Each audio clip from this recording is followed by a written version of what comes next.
Salam sejahtera buat kita semua, Bapak Ibu Saudara dimanapun berada. Hari ini kembali kita diberikan kemurahan Tuhan. Kita berada di tempat kita masing-masing akan melakukan ibadah dengan sungguh-sungguh. Dan kita menyadari bahwa kita ada sampai hari ini. Semua itu karena anugerah Tuhan, karena kasih Tuhan. Kita akan mulaikan ibadah kita dengan menaikkan sebuah pujian. Ku ada sebab anugerah-Mu Tuhan. Ku ada karena kasih-Mu. Kami berterima kasih Tuhan. Haleluya.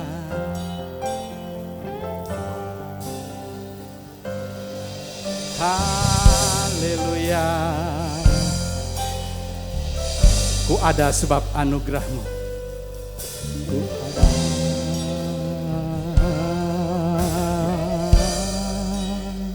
Katakan, ku ada sebab anugerah-Mu. Ku ada karena kasih-Mu, Tuhan Yesus. Ku berterima kasih buat kasih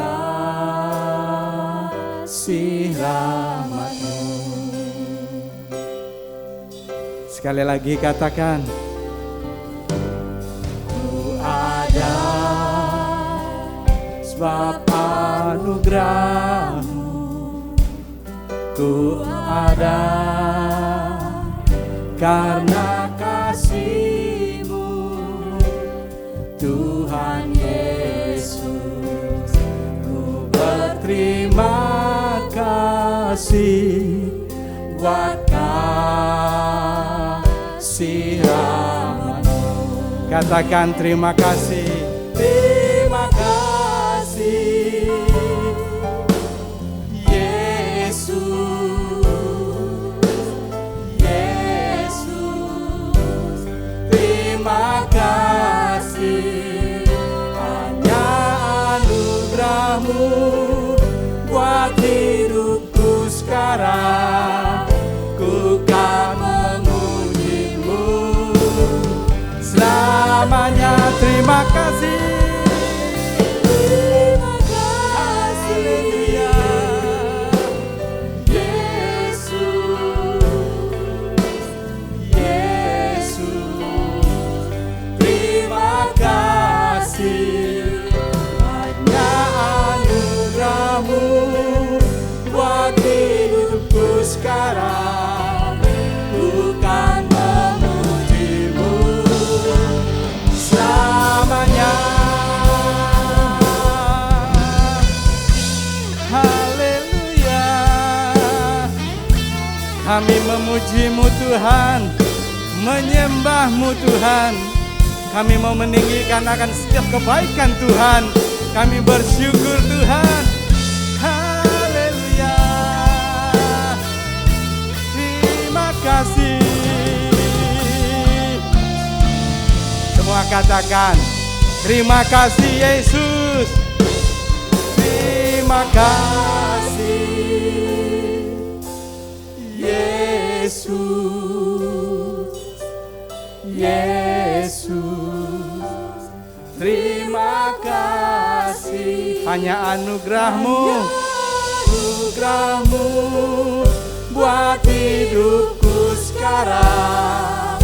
Ku kan memuji-Mu. Sekali lagi katakan, terima kasih. Terima kasih Yesus.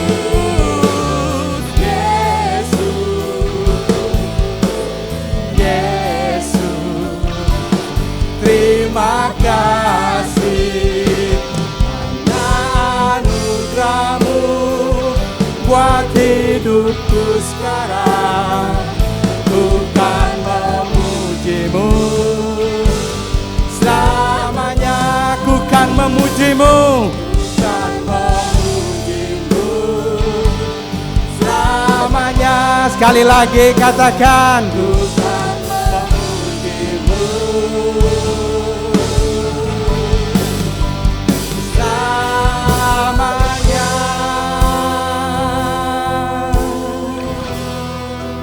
Kami datang Tuhan, mengucap syukur untuk kebaikan-kebaikan Tuhan dalam hidup kami. Kami percaya setia Tuhan yang membuat kami berada sampai hari ini. Terima kasih Tuhan. Kami mau memuji-muji-Mu Tuhan. Kami mau beribadah. Saatnya nanti juga kami mau mendengar firman-Mu Tuhan. Mari Tuhan tolong kami. Tuhan urapi kami. Setiap kami yang melayani Tuhan, Engkau urapi, Engkau layakkan Tuhan. Haleluya. Terima kasih. Terima kasih. Haleluya.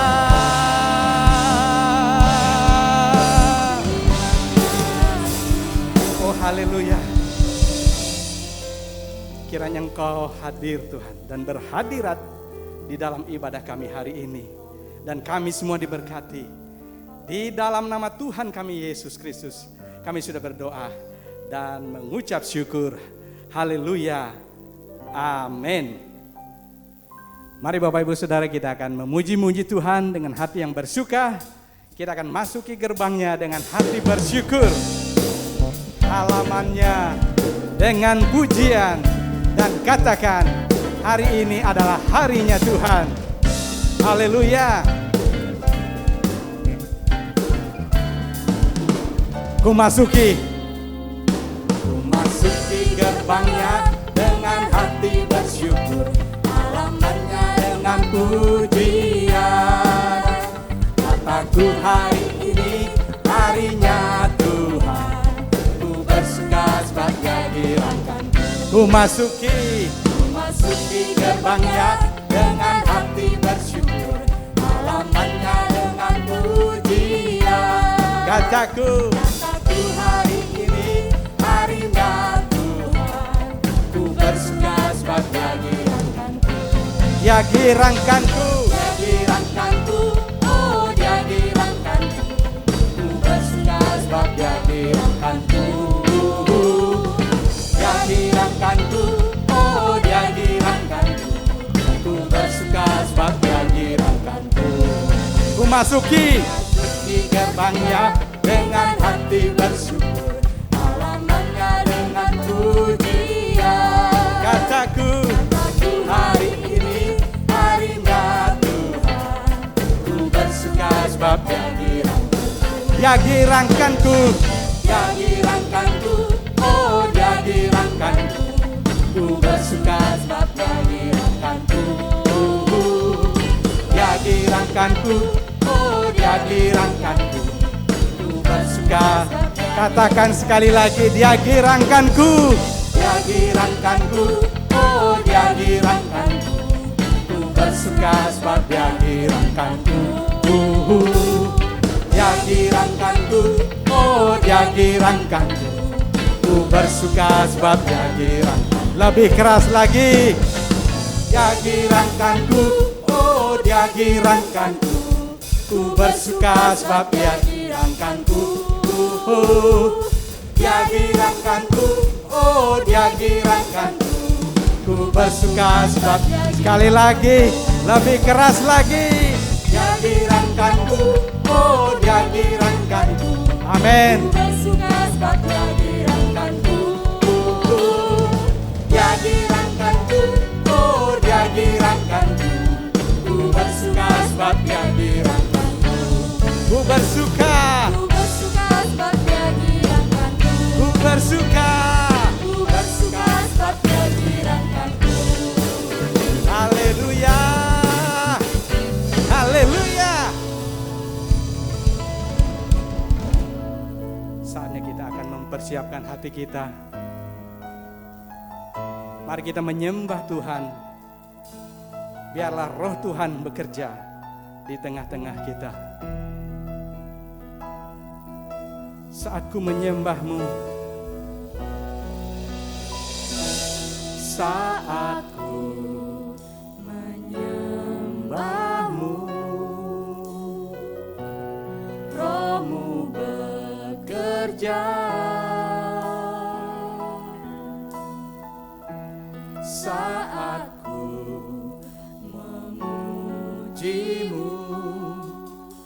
Kau bertahta di atas pujian.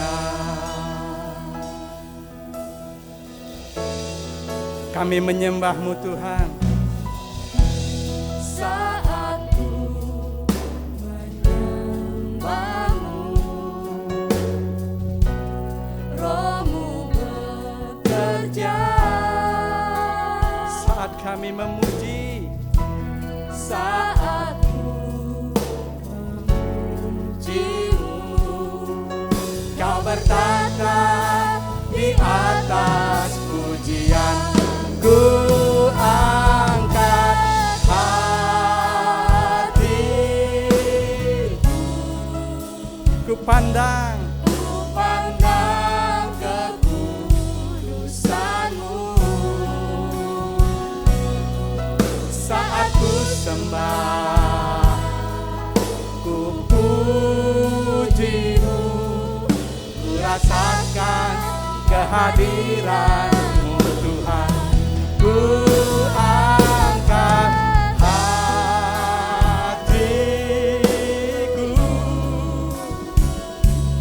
ku pandang kekudusan-Mu. Saat ku sembah, ku puji-Mu, ku rasakan kehadiran-Mu Tuhan. Haleluya, haleluya. Terima kasih, haleluya. Kami menyembah-Mu, kami memuji-Mu. Haleluya. Ku angkat hatiku, ku angkat. Haleluya, angkat hatiku.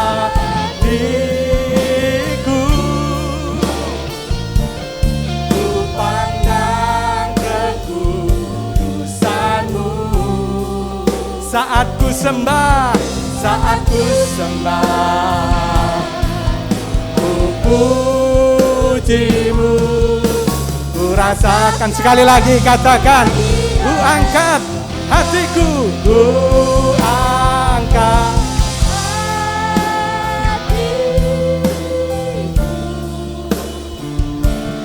Ku pandang kekudusan-Mu. Saat ku sembah, Ku puji-Mu, ku rasakan kehadiran-Mu Tuhan. Saat ku sembah, saat ku sembah, ku puji-Mu, ku rasakan kehadiran-Mu Tuhan. Saat ku sembah, saat ku sembah, haleluya, ku puji-Mu, ku rasakan kehadiran-Mu Tuhan. Terima kasih Tuhan, terima kasih Tuhan. Kami sudah memuji-muji-Mu Tuhan. Terimalah Tuhan sebagai persembahan kami yang menyenangkan hati-Mu Tuhan. Haleluya, haleluya. Terima kasih Tuhan Yesus. Haleluya, haleluya. Saatnya kita persiapkan hati, dan saya persilakan hamba-Nya untuk menyampaikan firman-Nya. Kita tetap dalam sikap penyembahan dan doa kita. Haleluya, haleluya, haleluya.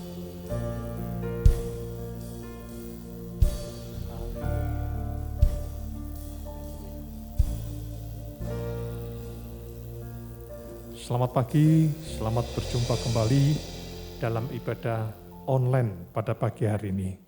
Sebelum kita merenungkan firman Tuhan, mari kita berdoa terlebih dahulu. Bapa Surgawi, Bapa yang kami sembah di dalam nama yang penuh kuasa Tuhan Yesus Kristus, Tuhan dan Juru Selamat kami yang hidup, serta oleh cinta kasih karunia dari Tuhan Roh Kudus yang menyertai kehidupan kami di dunia ini sampai Engkau datang kembali kali yang kedua. Tuhan, kami telah memuji, membesarkan, memuliakan nama-Hu, karena Hulah yang patut kami puja, kami sembah dalam hidup kami. Sebentar kami akan belajar bersama kebenaran firman Tuhan. Tuhan tolong, urapi kami semuanya. Roh Kudus pimpin, terangi hati kami, buka mata hati pikiran kami, sehingga kami boleh mengerti firman-Mu dan menerapkan, melakukan dalam hidup kami. Terima kasih Tuhan Yesus, kami mengucap syukur kepada-Hu. Dan di dalam nama Tuhan Yesus Kristus, kami naikkan doa ini dengan ucapan syukur. Haleluya. Amin. Puji Tuhan.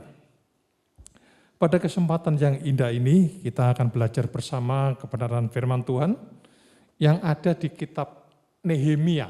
Ya, Nehemia dan Kejadian, kitab Kejadian pasal yang ke-30.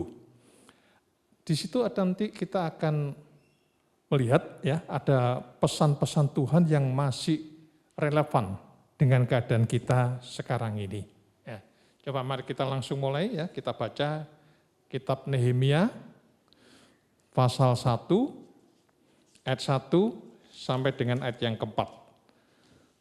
Nehemia 1 ayat 1 sampai 4. Riwayat Nehemia bin Hakalya. Ya. Pada bulan Kislew tahun ke-20, bulan Kislew itu kira-kira bulan Desember. Kalau di penanggalan kita, ya, ini penanggalan Yahudi pada saat itu. Ketika aku ada di Puri Susan, datanglah Hanani, salah seorang dari saudara-saudaraku, dengan beberapa orang dari Yehuda. Aku menanyakan mereka tentang orang-orang Yahudi yang terluput, yang terhindar dari penawanan, dan tentang Yerusalem. Kata mereka kepadaku, orang-orang yang masih tinggal di daerah sana, yang terhindar dari penawanan, ada dalam kesukaran besar, ya, ada dalam kesukaran besar, dan dalam keadaan tercela atau terhina. Tembok Yerusalem telah terbongkar, dan pintu-pintu gerbangnya telah terbakar. Ketika ku dengar berita ini, duduklah aku menangis dan berkabung selama beberapa hari. Aku berpuasa dan berdoa ke hadirat Allah semesta langit. Yang saya tekankan di sini bahwa penduduk Yerusalem ya, ini ada dalam keadaan kesusahan besar dan tercela hidupnya, terhina. Dan apa yang dilakukan oleh Nehemia ya, yang saya tekankan di sini adalah berpuasa dan berdoa ke hadirat Allah semesta langit. Ya, puji Tuhan. Sebelum kita lanjut, ya, kita ingin tahu siapa itu Nehemia. Apakah dia seorang nabi atau seorang penguasa? Nehemia ini artinya dihiburkan oleh Yahweh, dihiburkan oleh Tuhan, anak dari Hakalya. Nehemia ini ternyata adalah orang-orang buangan, ya, termasuk orang-orang buangan.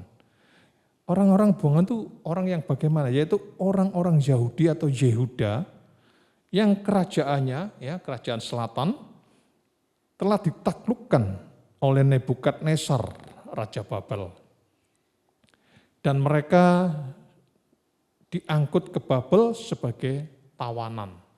Ya, seperti halnya Esra dan Daniel. Jadi dari Yerusalem mereka diangkut ke Babel karena mereka kalah perang kerajaan mereka.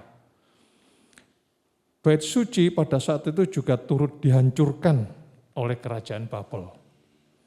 Dan sudah dibangun kembali pada zaman Esra melalui seorang yang bernama Zerubabel. Dalam kitab Perjanjian Lama, ya, Perjanjian Lama Ibrani, ya, kitab Esra dan Nehemia ini dijadikan satu kitab, ya, belum dipisah seperti yang kita baca yang ada di terjemahan baru sekarang ini, ya, sudah dipisahkan. Nah, bisa dikatakan bahwa pada zaman Esra dan Nehemia ini adalah zaman pemulihan, di mana orang-orang Yahudi yang ditawan di Babel kembali ke tanah air mereka. Mereka kembali membangun bait Allah dan memperbaiki tembok kota Yerusalem yang sudah menjadi puing-puing. Semua itu terjadi karena anugerah Tuhan yang Maha Pengasih dan Penyayang. Tuhan melalui Raja Koresi dari Persia, ya, Persia itu Iran sekarang, modern ini, telah mengalahkan kerajaan Babel dan mengizinkan orang-orang Yahudi yang ditawan tadi kembali ke tanah airnya.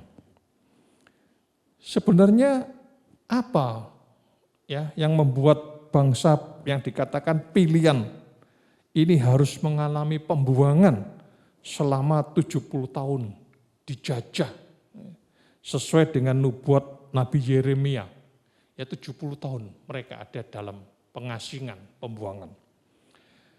Untuk itu kita bisa baca di kitab Tawarik, 2 Tawarik 36 ayat 11 sampai 21. Baca sendiri, ya, di rumah dengan cermat, dengan pelan-pelan sampai kita mengerti, ya. Di sini saya simpulkan langsung aja. Pada ayat yang ke-12, raja melakukan apa yang jahat di mata Tuhan dan tidak merendahkan diri di hadapan Nabi Yeremia yang membawa pesan dari Tuhan. Ya. Ayat 13, Raja Sedekia sebagai pemimpin menegarkan tengkuk, mengeraskan hati, tidak mau bertobat atau berbalik kepada Tuhan. Saya tekankan di sini, ya, hidup kekristenan kita ini harus mengalami keobahan. Seringkali saya sudah sampaikan, jangan tinggal terus dalam manusia lama kita, manusia daging kita, ya. Itu tidak akan membawa keuntungan dalam hidup kita. Hidup kekristenan harus alami keobahan. Pada ayat yang ke-14, masih, ya, 2 Tawarik 36 tadi, semua pemimpin di antara para imam dan rakyat berkali-kali berubah setia dengan mengikuti segala kekejian bangsa-bangsa lain. Nanti kita baca apa yang menjadi dengan apa mengikuti segala kekejian bangsa-bangsa lain ini apa, ya, di dalam perjanjian baru, dalam Alkitab kita juga. Mengikuti segala kekejian bangsa-bangsa lain itu sama dengan terjadi kompromi dengan duniawi, menjadi serupa dengan dunia. Rumah yang dikuduskan oleh Tuhan di Yerusalem sebagai rumah Tuhan dinajiskan oleh mereka. Ya, perbuatan jahat umat Tuhan pada saat itu. Rupanya ini terus berlangsung sampai dengan zaman perjanjian baru. Ketika Tuhan Yesus sudah datang ke dunia, dia sempat mendapati rumah Tuhan yang seharusnya rumah untuk doa, rumah doa, tapi dijadikan sarang penyamun, ya. Tempat di mana kejahatan itu berkumpul. Orang-orang yang percaya, yang tidak memiliki hati yang sesuai dengan kehendak Tuhan, ya, orang-orang percaya yang tidak memiliki hati yang sesuai dengan kehendak Tuhan atau karakter dari Yesus Kristus yang telah diteladankan kepada kita. Banyak orang berhati jahat di dalam penilaian Tuhan. Ya, kita baca untuk itu 2 Timotius 3 ayat 1 sampai 5. Ini sama dengan apa yang terjadi di dalam 2 Tawarik 36 ayat yang ke-14. Ya, segala kekejian bangsa-bangsa lain. Saya baca dalam versi firman Allah yang hidup, ya. Ini begitu jelas, dikatakan begini. 2 Timotius 3 ayat 1 sampai dengan ayat yang kelima. Sebaiknya kau ketahui juga, Timotius, bahwa pada masa-masa akhir orang Kristen akan menghadapi banyak kesukaran. Kesukaran yang ditemui di sini apa? Karakter, ya. Menyangkut karakter pribadi lepas pribadi. Sebab orang hanya akan mencintai uang, ya, menjadi hamba uang, mendewakan uang, serta dirinya sendiri. Mereka angkuh dan membanggakan diri, mengejek Allah, melawan orang tua, dan tidak tahu berterima kasih kepada mereka. Dan benar-benar jahat, ya, tidak tahu bersyukur kepada Tuhan juga termasuk di dalamnya. Mereka akan keras hati, ya, perhatikan, sama dengan 2 Tawarik 36 tadi. Mereka akan keras hati dan tidak pernah mau mengalah kepada orang lain, mau menangnya sendiri. Mereka terus-menerus berdusta dan berbuat onar atau kegaduhan. Dan kebejatan moral bagi mereka menjadi soal biasa. Mereka akan bersifat kasar dan kejam dan mengejek orang-orang yang berusaha berbuat baik. Mereka akan mengkhianati teman-teman mereka. Mereka pemarah, besar kepala, dan lebih suka berfoya-foya daripada berbakti kepada Allah. Lebih suka berfoya-foya daripada berbakti kepada Allah.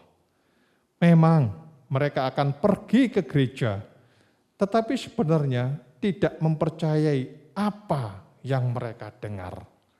Di sini dikatakan ayat selanjutnya, janganlah tertipu oleh orang-orang macam itu.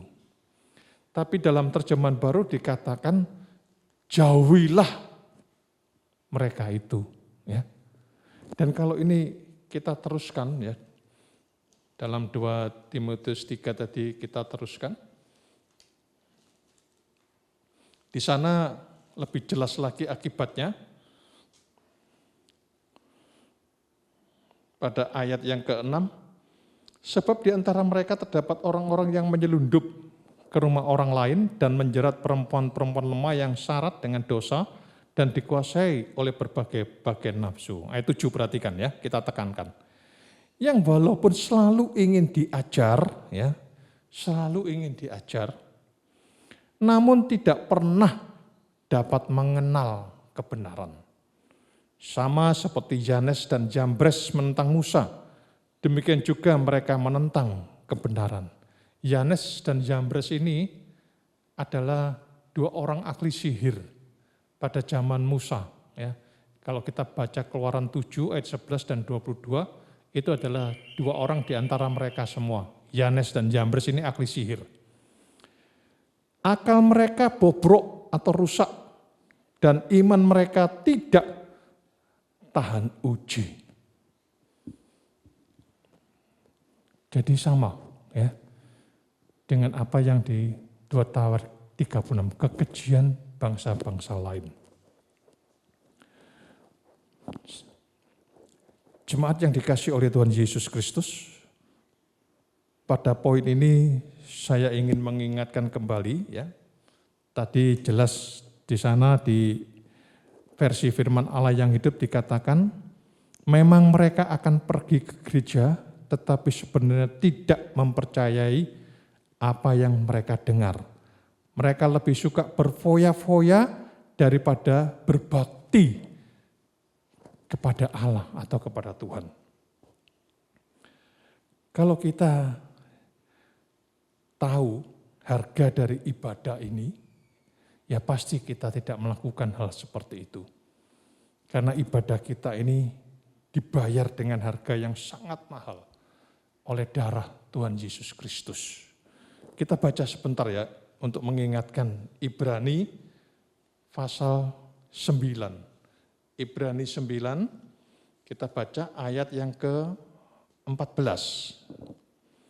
Betapa lebihnya darah Kristus yang oleh Roh yang kekal telah mempersembahkan dirinya sendiri kepada Allah sebagai persembahan yang tidak bercacat, akan menyucikan hati nurani kita dari perbuatan-perbuatan yang sia-sia, supaya kita dapat beribadah kepada Allah yang hidup. Jadi kalau kita sudah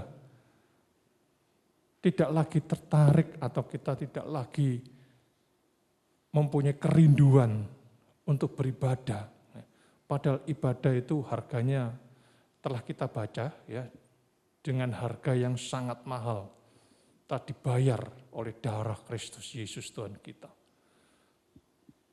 Apakah kita ini tidak berarti merendahkan ibadah? Apakah kita ini tidak termasuk menajiskan bait Allah, rumah Tuhan, dengan perbuatan-perbuatan kita seperti itu?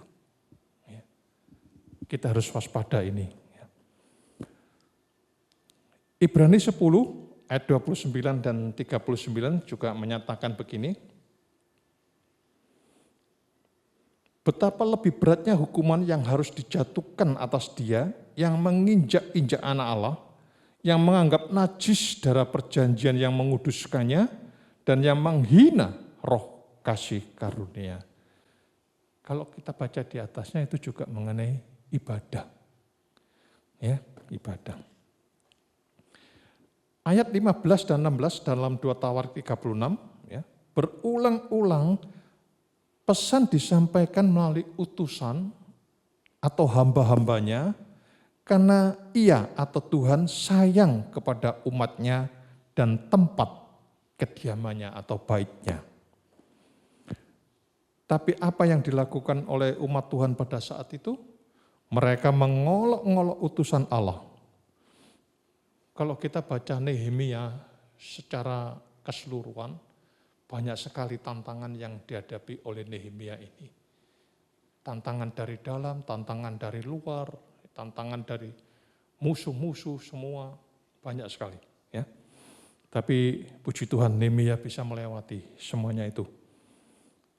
Mereka mengolok-ngolok utusan Allah, ya saya ulang, menghina firman-Nya, mengejek nabi-nabinya. Akibatnya murka Tuhan bangkit terhadap umat-Nya sehingga tidak mungkin lagi ada pemulihan. Itu semua yang menjadi penyebab umat pilihan sampai mengalami pembuangan selama 70 tahun. Nehemia ini adalah salah satu yang termasuk orang buangan, ya, seperti yang tadi saya sampaikan. Yang mendapat kepercayaan besar dari Raja Artasasta untuk menjadi juru minuman raja. Artasasta ini raja dari kerajaan Persia. Menjadi juru minuman raja berarti menyediakan dan mencicipi minuman raja sebelum dihidangkan. Kalau minuman itu beracun, ya yang kena Nehemia dulu. Ya. Itu suatu jabatan yang terhormat tapi juga mengandung bahaya. Dan tentu jabatan itu membawa kemakmuran bagi keluarga Nehemia. Suatu hari datanglah Hanani, saudara dari Nehemia, membawa kabar atau berita bahwa orang-orang Yahudi yang terluput dan terhindar dari penawanan, mereka mengalami kesukaran besar seperti yang sudah kita baca di awal tadi, dan dalam keadaan tercela atau terhina. Juga tembok kota Yerusalem telah terbongkar dan pintu-pintu gerbangnya telah terbakar. Mendengar kabar itu sangatlah susah hati Nehemia. Dia menangis, berkabung, dan apa yang dia lakukan dalam kesedihan hatinya itu, ia mengambil tindakan untuk berpuasa dan berdoa. Nah, ini yang akan kita teladani dalam keadaan yang sulit. Ini sebagai langkah awal yang dikerjakannya. Dia tidak bisa berbuat apa-apa karena hanya juru minuman. Ya walaupun juru minuman orang kepercayaan, tapi dia tidak punya kuasa yang lebih. Tidak ada jalan bagi persoalan Nehemia sepertinya. Tapi kalau kita baca, dia telah sukses membangun tembok itu kembali dalam waktu 52 hari. Hanya dalam waktu 52 hari. Dia memiliki keterbebanan akan nasib bangsa dan kotanya Yerusalem. Pada saat setelah puasa dan doa, Tuhan bekerja melalui Raja Artasasta. Dia rela tinggalkan kedudukannya dan kembali ke Yerusalem. Kedudukannya sudah enak, tapi dia tinggalkan semuanya itu demi negerinya, demi kotanya. Kalau kita baca pasal 2 ayat 1 sampai 10, ada waktu antara Raja Artasasta bertanya dan Nehemia harus menjawab. Tentunya Nehemia berdoa dalam hati. Di sana dikatakan Nehemia berdoa dulu sebelum menjawab. Karena pertanyaan raja harus segera dijawab. Tapi Tuhan tolong. Nehemia ini ternyata adalah pribadi yang suka berdoa dan percaya kepada Tuhannya. Imannya begitu kuat. Nehemia diizinkan pulang akhirnya ke Yerusalem dan diberikan apa yang dia minta. Nehemia ternyata minta apa? Kayu-kayu. Yang pertama untuk memperbaiki pintu gerbang di benteng Bait Suci, yang kedua untuk tembok kota, pintu gerbang tembok kota, dan yang ketiga untuk rumah kediamannya sendiri. Kalau kita perhatikan urutannya, dia tidak mementingkan rumah tangganya sendiri. Ada urut-urut. Yang pertama untuk bait Tuhan, rumah Tuhan. Yang kedua untuk bangsanya, untuk pintu gerbang kota. Dan yang ketiga baru untuk rumah tangganya, rumah kediamannya. Menurut catatan sejarah, rombongan Nehemia ini yang pulang balik ke Yerusalem adalah rombongan yang ketiga pada tahun 445 sebelum Masehi. Rombongan yang kedua dipimpin oleh Esra pada tahun 458 sebelum Masehi. Rombongan yang pertama dipimpin oleh Serubabel, yaitu 536 sebelum Masehi. Tiap pimpinan rombongan ini ternyata mempunyai tugas masing-masing yang berbeda, sesuai dengan yang Tuhan tetapkan. Dan diakui juga tidak seluruh orang Yahudi itu mau balik ke Yerusalem. Ada yang tetap tinggal di Babel. Perjalanan pulang membutuhkan waktu 4 bulan, dalam kurun waktu 4 bulan dari Babel ke Yerusalem. Kalau kita melihat secara utuh kisah kembalinya orang-orang Yahudi ke Yerusalem, negeri yang telah porak-poranda, kotanya juga porak-poranda akibat kalah perang, tentu kondisinya tidak baik.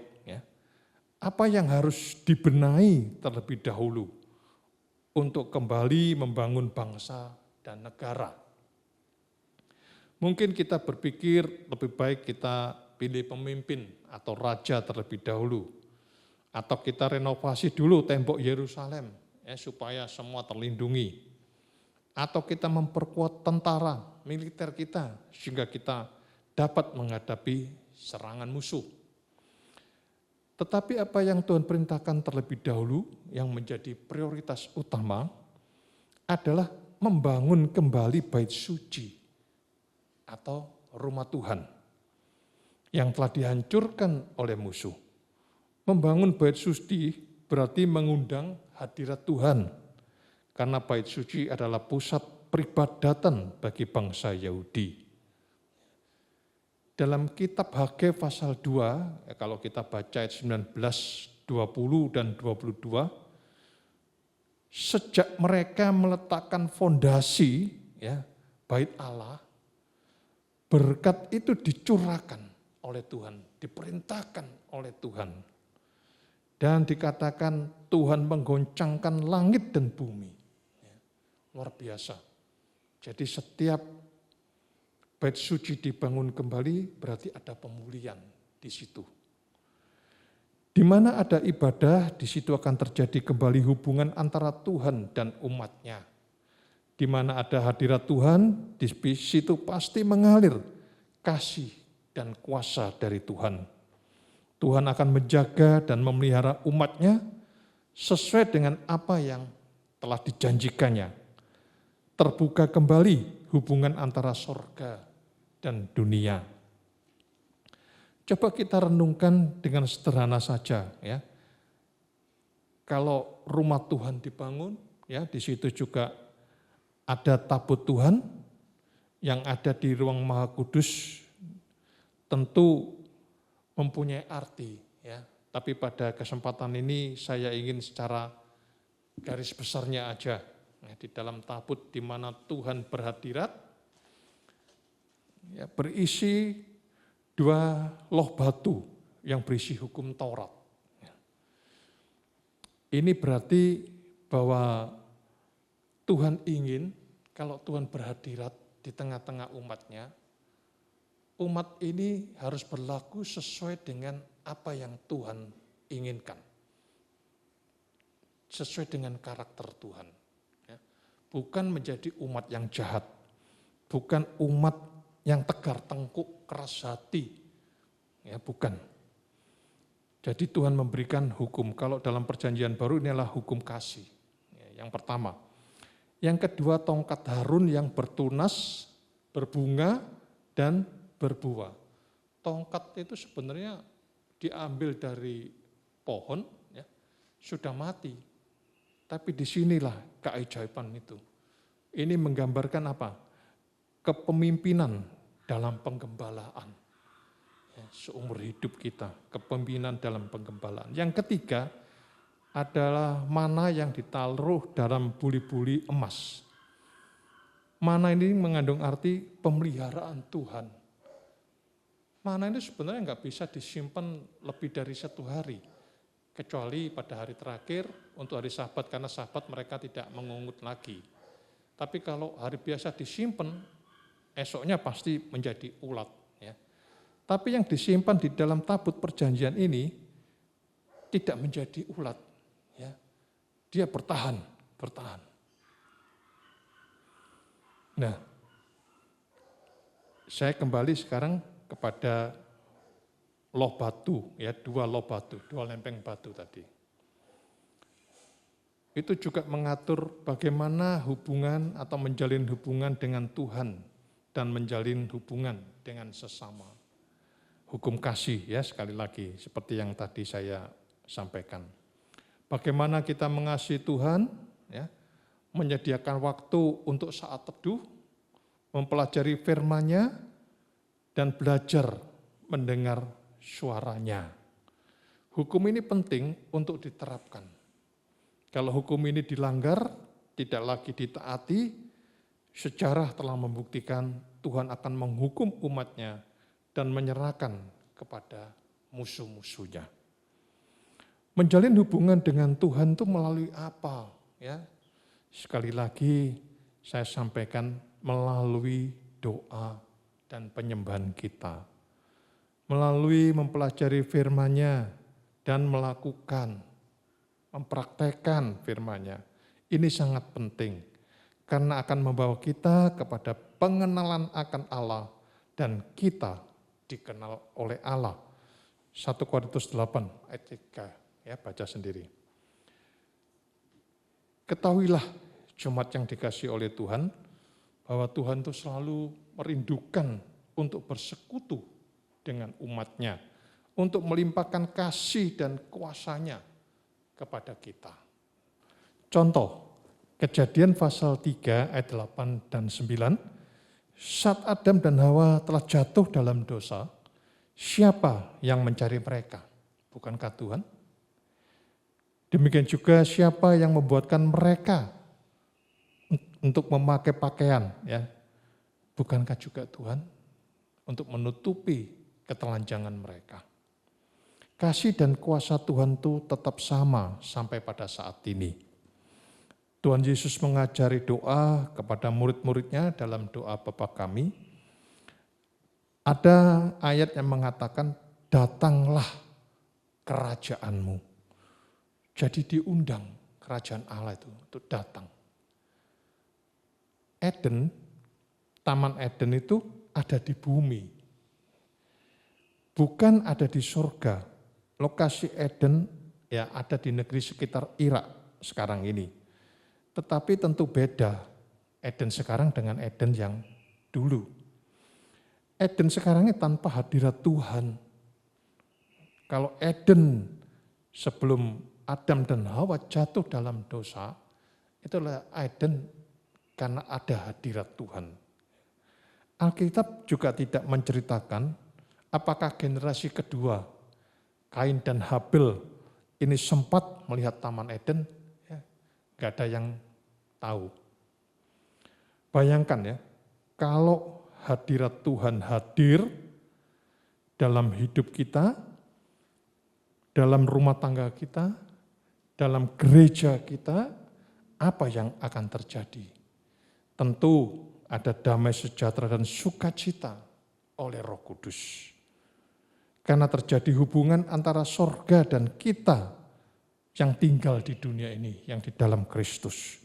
Hidup ini akan terpelihara sesuai dengan kasih dan kuasa Tuhan.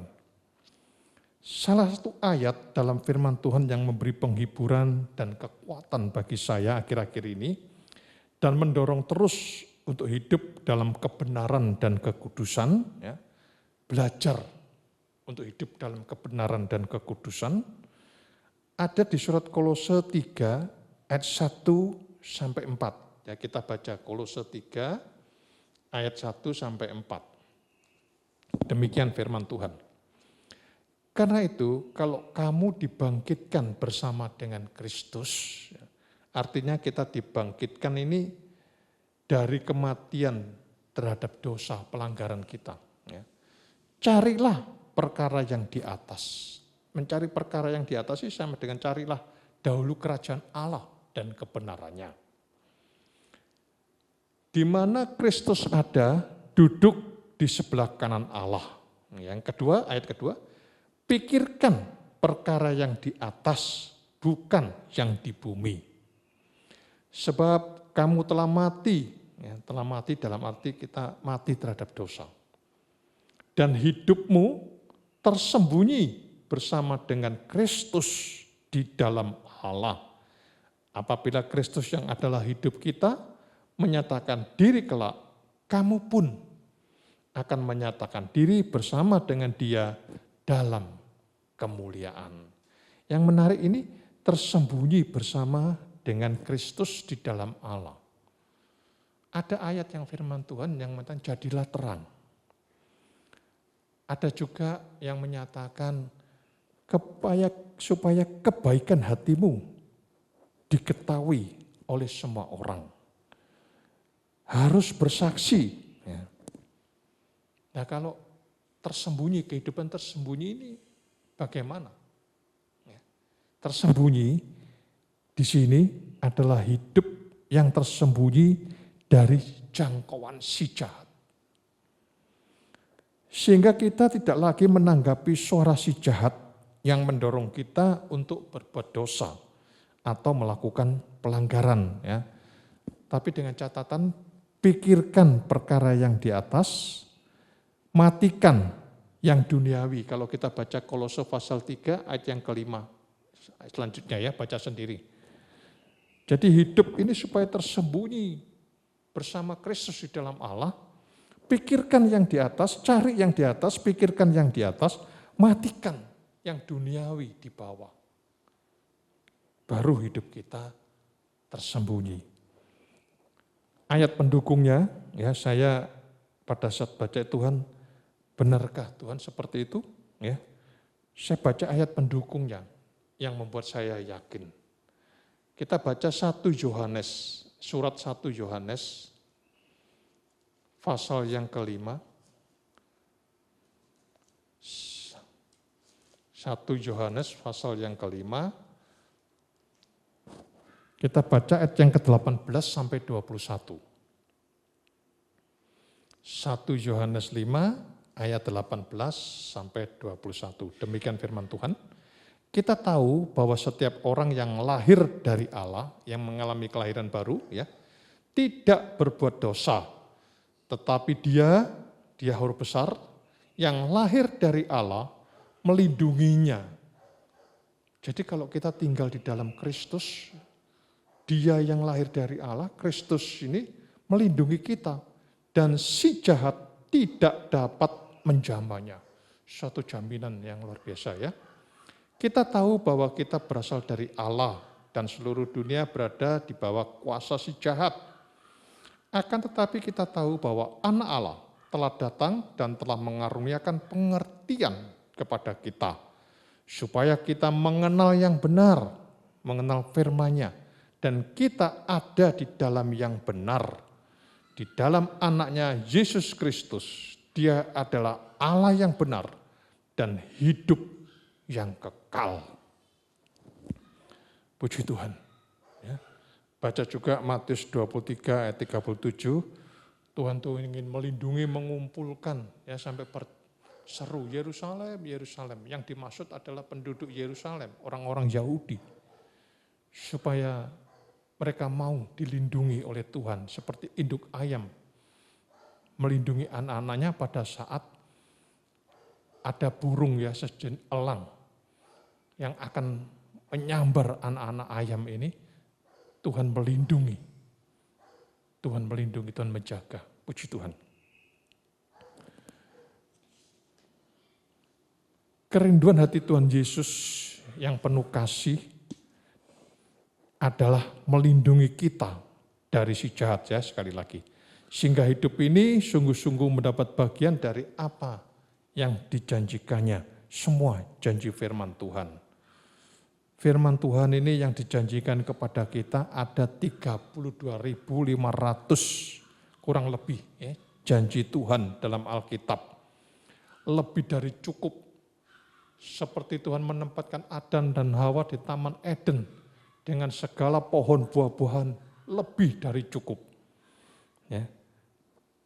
Dan siapa Tuhan yang memberikan janji kepada kita? Kalau kita diberi janji oleh gubernur, oleh presiden, kita sudah merasa pasti. Ya. Apalagi ini janji yang diberikan oleh pencipta alam semesta, yang membentuk kita semuanya. Ada satu ayat, ya, Bilangan 23 ayat 19. Bilangan 23 ayat yang ke-19. Saya bacakan ya. Ini Tuhan kita. Allah bukanlah manusia sehingga ia berdusta. Bukan anak manusia dengan A huruf kecil, M huruf kecil ya. Bukan anak manusia sehingga ia menyesal. Masakan ia berfirman dan tidak melakukannya, atau berbicara dan tidak menepatinya.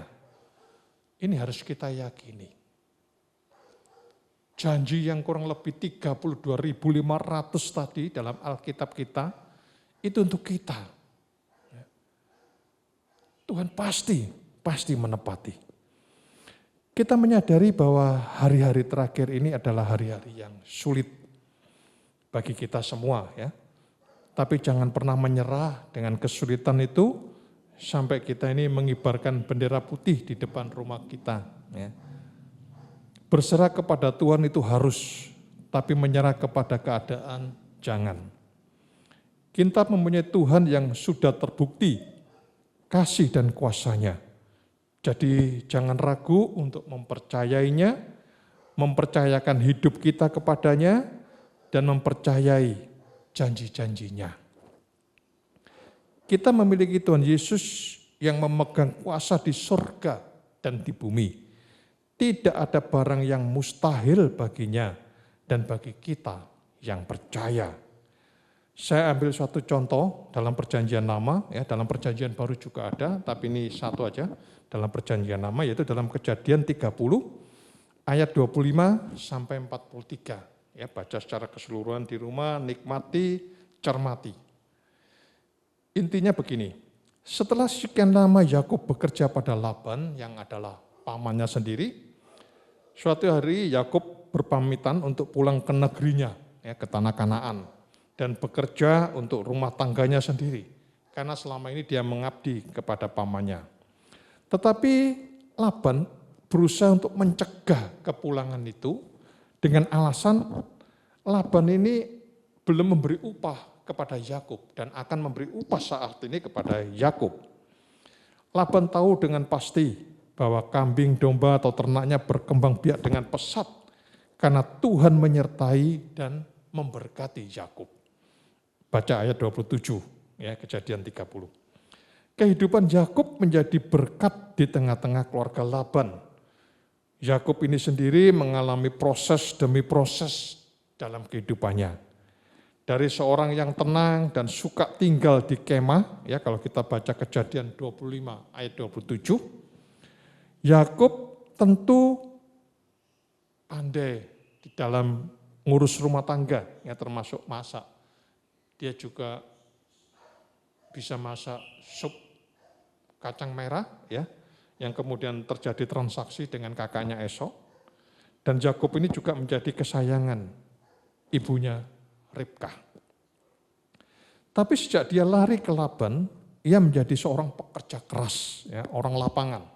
Dari orang yang suka tinggal di kemah, dia sekarang menjadi orang lapangan, yaitu menjaga dan melihara kambing, domba, kawanan ternak yang dipercayakan kepadanya oleh Laban.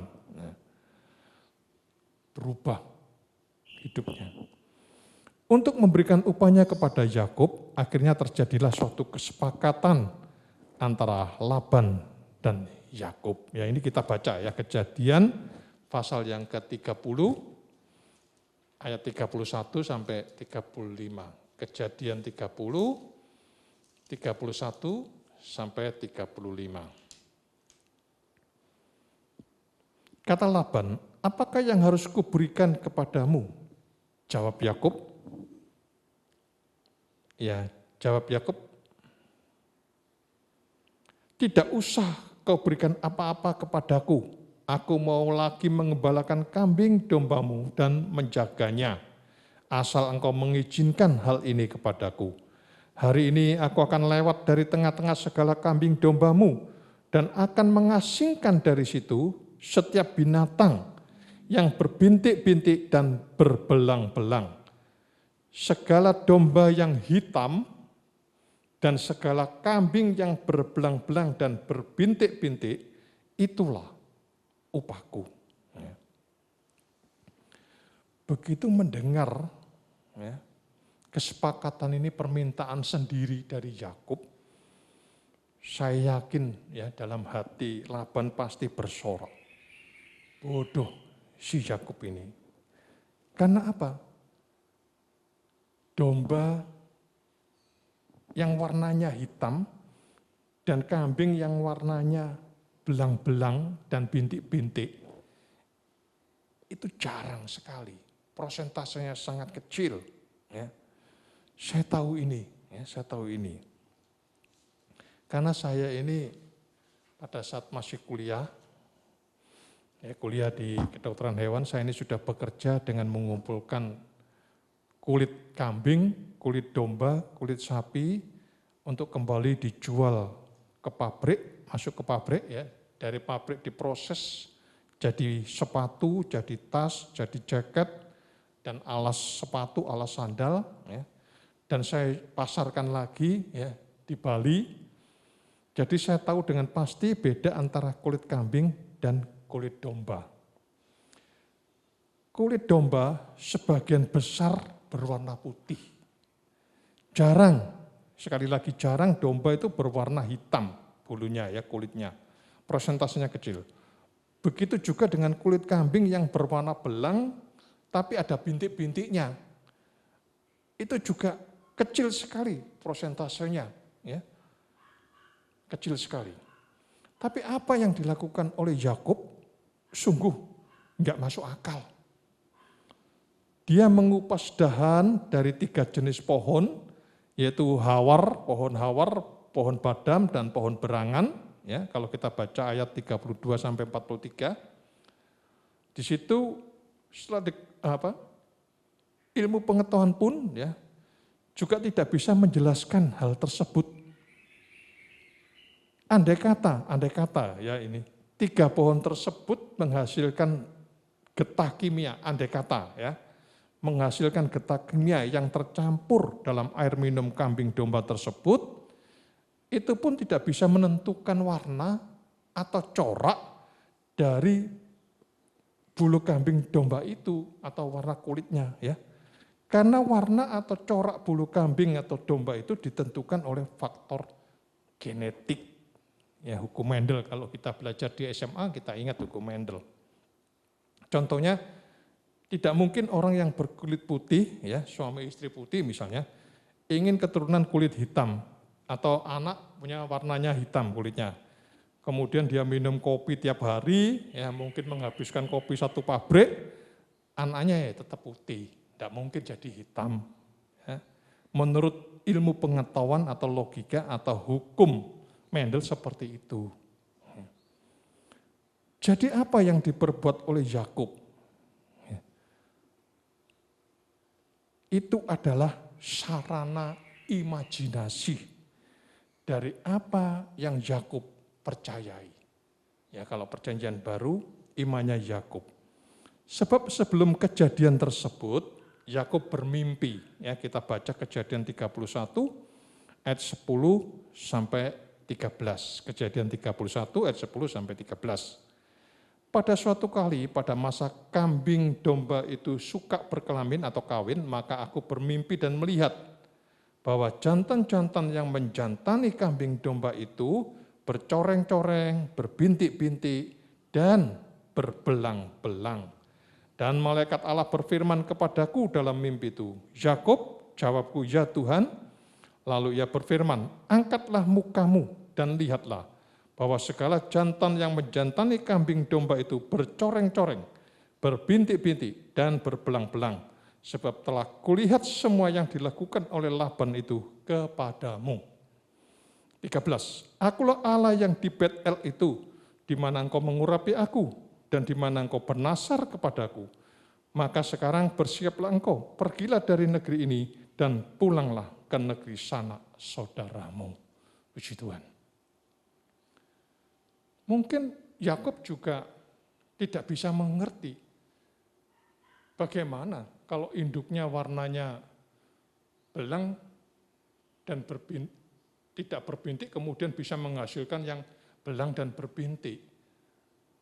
Induknya misalnya warnanya putih, kok bisa menghasilkan domba bulunya hitam? Kan tidak mungkin semuanya itu. Tapi Tuhan berfirman kepada Yakub melalui mimpi. Ya, seperti yang kita baca. Oleh sebab itu, untuk melawan logika Yakub, logika diri sendiri, ya, ini juga menjadi penghalang di akhir zaman ini, adalah logika kita. Ya.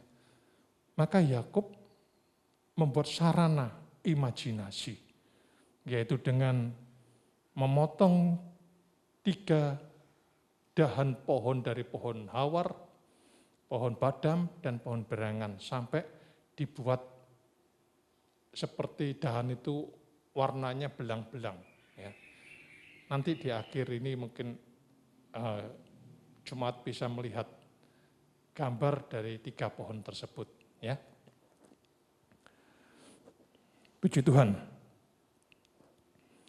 Jadi apa yang diperbuat oleh Yakub itu, ya sekali lagi adalah sarana imajinasi.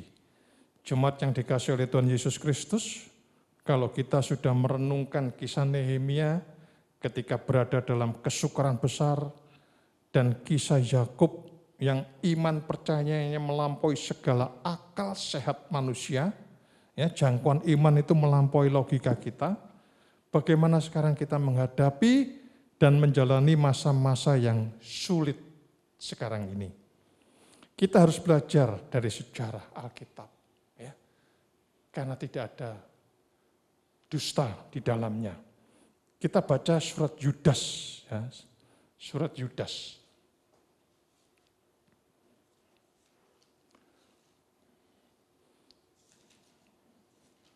Surat Yudas itu cuma 1 pasal. Kita baca ayat yang ke-20 dan 21. Akan tetapi kamu saudara-saudaraku yang kekasih, bangunlah dirimu sendiri di atas dasar imanmu yang paling suci, dan berdoalah dalam Roh Kudus. Peliharalah dirimu demikian dalam kasih Allah sambil menantikan rahmat Tuhan kita Yesus Kristus untuk hidup yang kekal. Sama yang diperbuat oleh Nehemia, sama seperti yang diperbuat oleh Yakub. Ya, di tengah-tengah keadaan demikian, bangunlah mesbah keluarga yang kuat. Begitu kita meletakkan pondasi iman kita, Tuhan segera memerintahkan berkat itu kepada kita. Berkat-berkat rohani, juga berkat jasmani yang mengiringinya. Ya, puji Tuhan. Kita jangan banyak membaca dan mendengar berita-berita kematian. Ya. Bila perlu, kita tambahkan puasa. Di samping kita berdoa juga berpuasa. Tetapi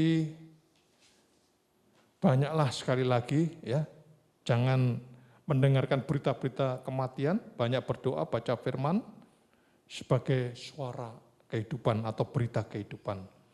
Firman Tuhan yang sanggup menimbulkan iman yang kuat.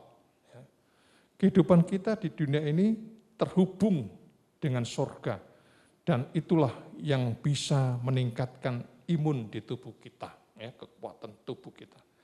Kita tidak usah ikut panik untuk ikut-ikutan meningkatkan imun dengan minum berbagai macam vitamin, suplemen, obat-obatan yang berhubungan dengan pencegahan COVID, ya, walaupun itu boleh-boleh saja, tapi hati-hati, ya, karena sekarang banyak yang dipalsukan, ya, hati-hati.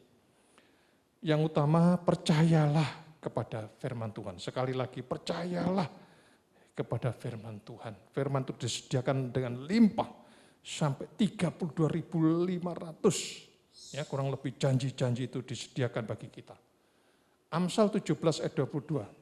Hati yang gembira adalah obat yang manjur, tetapi semangat yang patah mengeringkan tulang. Ayat ini sangat terkenal, ya, dan sering diucapkan oleh orang percaya akhir-akhir ini. Tetapi hati yang gembira ini disebabkan oleh apa? Pada saat saya terserang COVID-19, ya, hati saya ini sangat susah. Saya berusaha untuk menenangkan hati saya dan tidak memikirkan penyakit saya itu, ya, supaya imun tidak drop. Tapi ya tetap hati saya nggak bisa gembira. Ya. Lalu apa? Gembira di sini ini disebabkan apa? Ya, gembira di sini adalah gembira sebagai akibat kita percaya, kita memiliki janji Tuhan, kita percaya janjinya, kita mengerti janji itu. Ya. Baca sendiri, Nehemia 8 ayat 11 dan 13, Nehemia 8 ayat 11 dan 13, juga Mazmur 37 ayat 3 dan 4. Ada sukacita yang besar ketika kita memahami, kita mengerti firman Tuhan, bahwa firman itu untuk kita. Firman Tuhan memberikan penghiburan, kekuatan, perlindungan, kemenangan, juga memberikan sukacita kepada kita. Puji Tuhan, ya, puji Tuhan. Janji Tuhan itu ya dan amin. Dan janji itu dikaruniakan kepada kita yang percaya. Dan Roh Kudus pasti menolong kita. Hati kita bisa gembira karena kita memiliki janji-janji yang pasti dari Tuhan Sang Pencipta. Tidak ada lagi yang lebih tinggi. Ya, kita percaya dan kita mengerti akan janji itu. Puji Tuhan, Tuhan Yesus memberkati. Amin. Jemaat yang dikasihi oleh Tuhan, saya undang bangkit berdiri dan kita satukan hati kita untuk menaikkan doa syafaat dan juga memohon berkat dari Tuhan. Mari kita tundukkan kepala. Juga kita angkat tangan kita. Bapa di surga, Bapa yang kami sembah di dalam nama yang penuh kuasa, nama yang penuh kasih, Tuhan Yesus Kristus, Tuhan dan Juru Selamat kami, serta oleh cinta kasih karunia Tuhan Roh Kudus yang menjaga kehidupan ini, menyertai kehidupan kami ini sampai Tuhan datang kembali kali yang kedua. Kami mengucap syukur kepadamu, kami telah belajar bersama kebenaran firman-Mu. Firman-Mu itu yang kami percayai, Firman yang kami memiliki itu adalah janji-janji Tuhan Bapa Sorgawi. Tidak ada yang lebih tinggi lagi dari Bapa. Di dalam Tuhan Yesus Kristus kami terima janji-janji firman-Mu. Terima kasih Tuhan, terima kasih. Tolong kami semua jemaat-Mu Tuhan pada saat hari ini. Tuhan yang mengalami kesakitan, Tuhan pulihkan oleh kuasa bilur Tuhan. Tuhan sudah sembuhkan. Yang lemah Tuhan kuatkan, yang susah Tuhan hiburkan. Terima kasih Tuhan, terima kasih kami mengucap syukur kepada-Mu. Kami juga berdoa untuk bangsa negara kami ini. Segera Tuhan angkat segala wabah ini dari kehidupan kami. Sehingga kami boleh beribadah kembali dan bekerja seperti semula. Terima kasih Tuhan Yesus, kami mengucap syukur kepada-Mu. Juga kami berdoa untuk penggembalaan, di mana Bapak Ibu Gembala kami berikan hikmat, kekuatan, juga kesehatan bersama dengan Wakil Gembala dan seluruh jajaran pengurus Tuhan tolong. Demikian juga dengan yang melayani Tuhan pada hari ini, Tuhan berkati mereka semua, termasuk multimedia di dalamnya. Tuhan, kami tidak ingin menjauh dari ibadah, karena dalam ibadah ini adalah janji-janji Tuhan. Terima kasih Tuhan, kami mengucap syukur kepada-Mu. Tuhan tolong kami semuanya. Tuhan pelihara di tengah-tengah kesulitan saat-saat seperti ini. Terima kasih Tuhan. Tuhan mempunyai cara yang ajaib yang dapat memelihara kehidupan kami, menolong kehidupan kami. Terima kasih Tuhan, terima kasih. Kami mengucap syukur kepada-Mu. Kami mengucap syukur kepada-Mu. Sekarang kami mohon berkat-Mu ya Bapa, Bapa yang Maha Pengasih dan Penyayang. Allah Bapa di surga memberkati dan melindungi kami. Allah Bapa di surga menyinari kami dengan wajah-Mu dan memberikan kepada kami kasih karunia-Mu. Allah Bapa di surga menghadapkan wajah-Mu kepada kami dan memberikan kepada kami damai sejahtera-Mu. Di dalam nama Tuhan Yesus Kristus, kami terima berkat ini dengan iman kami, dengan ucapan syukur. Haleluya, haleluya, amin. Dialah penyelamat kita. Dialah yang meletakkan dirinya buat kita. Bersuka cita buat Tuhan.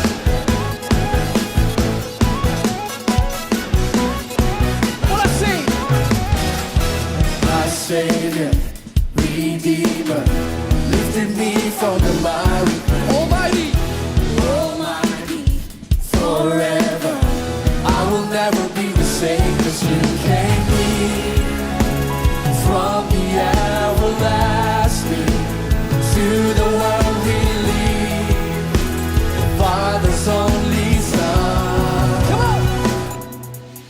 You lived, you died, you rose again on high. You opened the way for the world to live again. Hallelujah, for all you've done.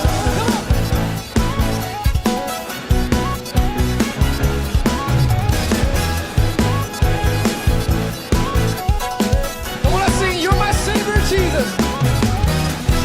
My Savior, Redeemer, lifted me from the miry clay. Almighty, forever, I will never be the same, 'cause you came near.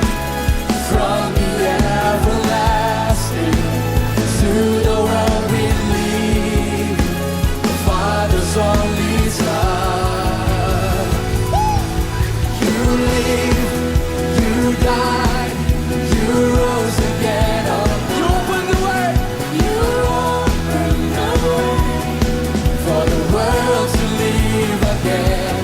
Hallelujah.